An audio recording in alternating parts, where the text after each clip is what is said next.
officially start this meeting. Let us proceed with item 2.1. I guess this item 2.1, we already issued a bid bulletin rescheduling the opening and submission and opening of bids to March 21. So we proceed directly to item 3.1. This is the pre-bid conference for the provisions of meals for BAC and CCC meetings for calendar year 2025. So who will be presenting this?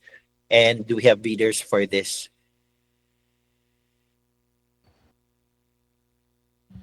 We have bidders online, sir. Okay, we can now admit them and we can now start the pre-bid. Presenter?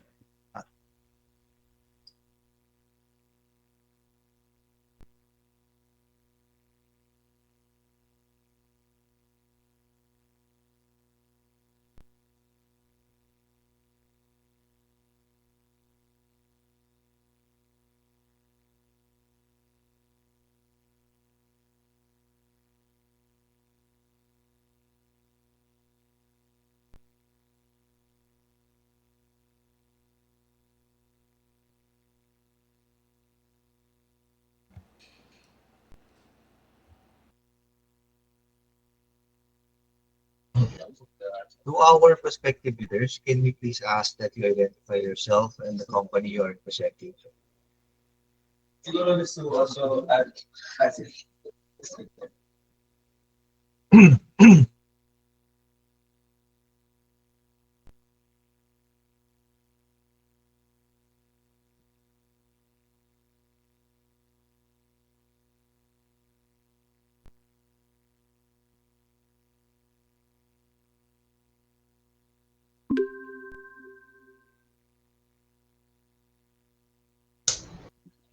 Again, good morning to our prospective bidders present. Please identify yourself.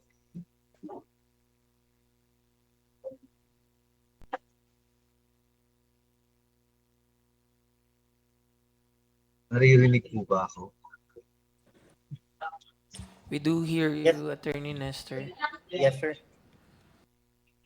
O, itong Apple's Kitchen, ma'am. Tama po ba? For attendance purposes po, we need to know your name, please. Hello sir, good morning po. Opo, yes po. Please identify yourself, sir. I'm James Navarrete po of Apple's Kitchen. Thank you. Do we have any other prospective bidders present? If none, we can proceed already. Good morning, everyone. Welcome to the pre-bid conference for the project provision of meals for BAC and CCC meetings for calendar year 2025 under the framework agreement. For the ABC, we have 2,064,000 pesos.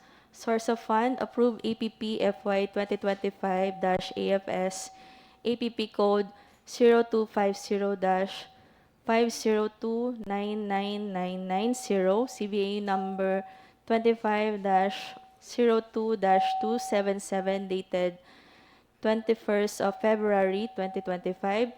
Duration of the project from the receipt of notice to execute framework agreement to the 31st of December 2025.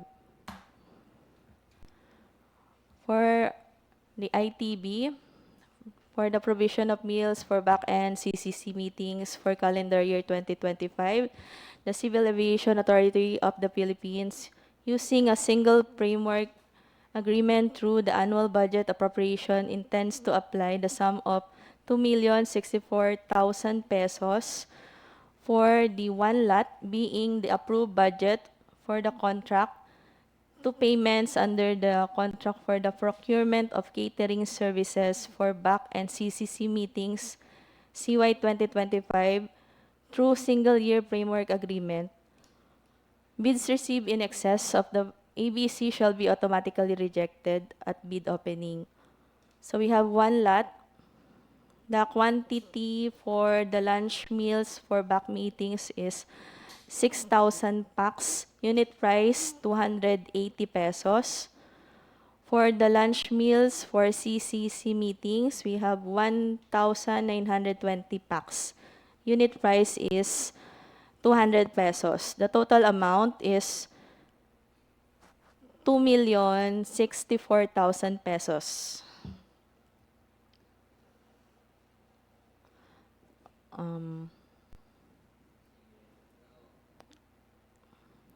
so as shown, we have the contents of the ITB. So for our technical specifications, interested bidders are also required to deliver the meals at the CAAP central office through Procurement Division. The bidder shall be responsible in the packaging of food items per set, which shall be made of eco-friendly materials that can hold all the items inside securely. The bidder shall deliver the food items based on the instruction of CAAP and ensure that food items are released only to authorized personnel.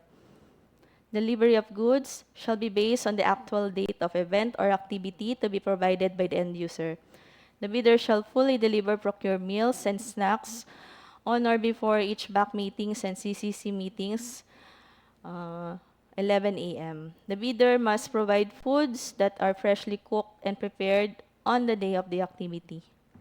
The bidder shall provide menu 3 calendar days upon receipt of the notice to execute framework agreement. End user shall communicate the final or chosen viand 1 calendar days before the delivery.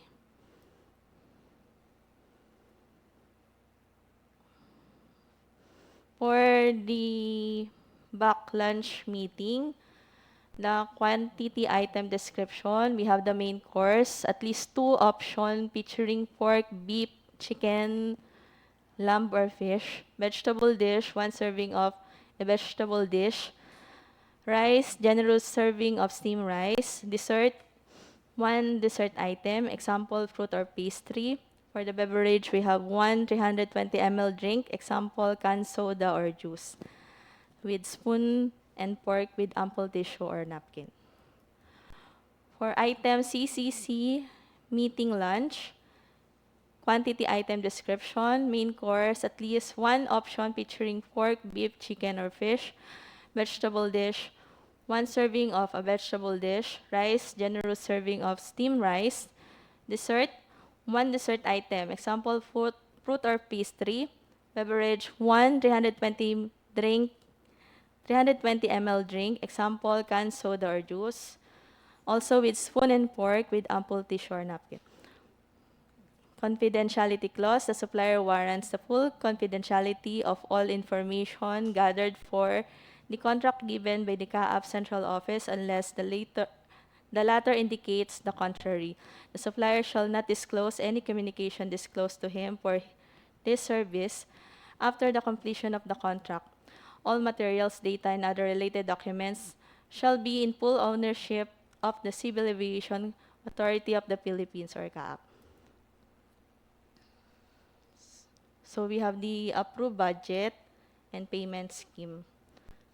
The approved budget for the contract is 2,064,000 pesos. Payment for every completed contract upon call-offs shall be made from the issuance of complete documentary requirements.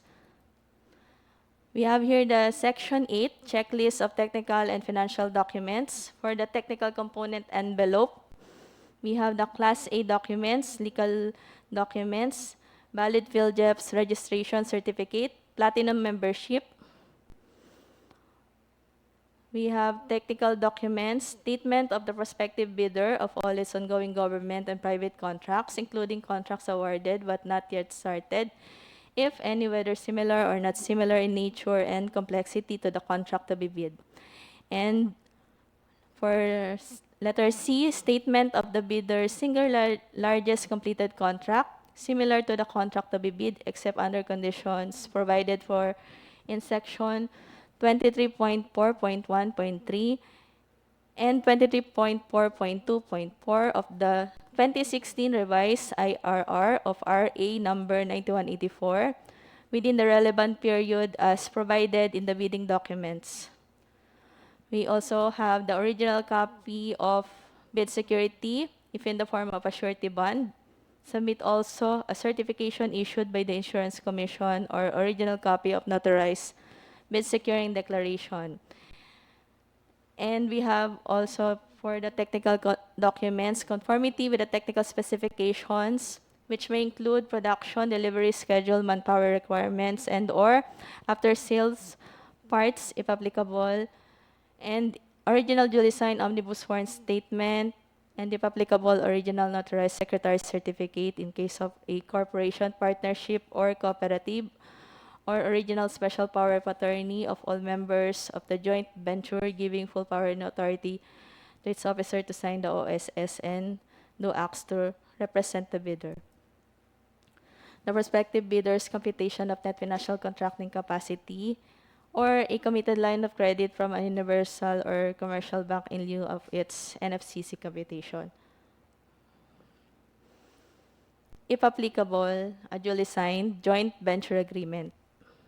For the financial component envelope, original of duly signed and accomplished financial bid form and original of duly signed and accomplished price schedules. So, so as shown, other documentary requirements. Certification from the DTI. And that's all. Thank you.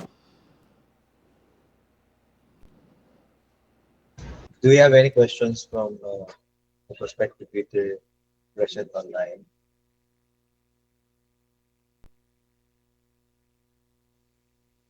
Okay, wala naman pong question. Ma'am, kailan ang submission ng ano nito, ng bid and opening? The submission is on March 26.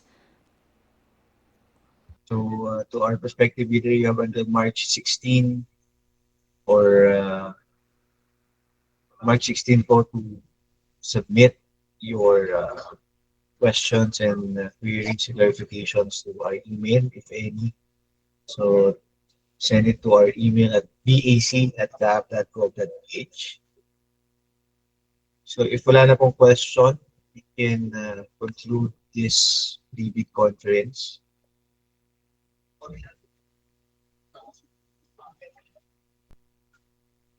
Okay.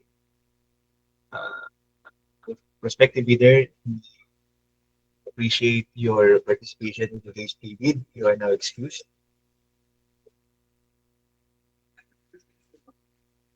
Okay, thank you. We would like to thank our prospective bidders for attending today's pre-bid conference, and we are looking forward to your submission.